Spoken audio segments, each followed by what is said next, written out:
You're probably not finding love because you're the problem, and God is protecting other people from you. Why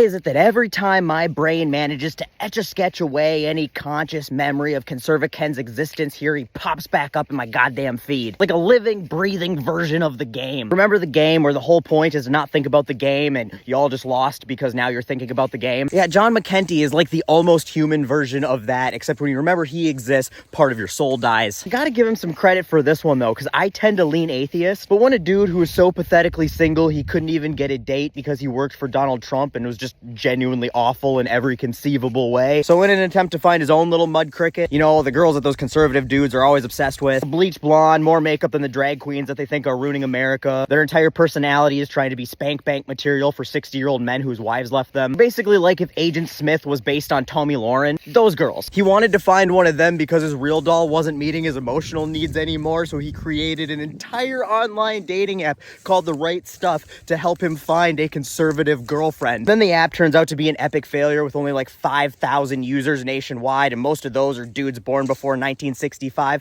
Honestly, he probably would have had better luck meeting somebody at the family reunion, though. He probably tried that and it didn't work out, which is why he went the app route. Anyway, when that dude makes the argument that if you can't find love because God is protecting other people from you, it's kind of hard to argue with that logic. I mean, that might honestly be the best argument for God that I've ever heard. Anyway, since he's still struggling to get Sieg Heil Hinge off the ground and he hasn't been able to fill that need for human connection with somebody he met on plentyofascist.com, he's found a new niche, where now he just plagiarizes cringy one-liners he stole from boomer Facebook group memes and recites them on TikTok while putting stuff in his mouth. Kind of like this. Ladies, if your date shows up wearing a mask in 2024, I think you both need to start seeing other men. He's got an entire TikTok of just that kind of cringy shit. A lot of it trying to put down other people's masculinity, which is kind of ironic coming from a guy who clearly spends more time on his hair and makeup than RuPaul. Also, this dude's 33 years old. Him and I are the same age. Honestly, knowing that makes me appreciate him putting himself out on the internet a lot more. It's like I'm starting to feel some of the early effects of aging, like the thinning hair and a stray gray every once in a while. But now knowing that him and I are the same age, I feel way better about myself. McEntee looks like if a midlife crisis was a person. He looks like he's trying to look like Ryan Seacrest because he believes that's probably what Caitlyn Bennett would be into, but he just can't quite pull it off because Ryan Seacrest looks 20 years younger than him. Ryan Seacrest is 50. But all jokes aside, don't get too down about the fact that you'll probably die alone, John. At least you'll always have Johnson & Johnson to keep you company. And if any of you think I was a little too hard on MrChristofascistmingle.com here, I want to leave you with these words of wisdom.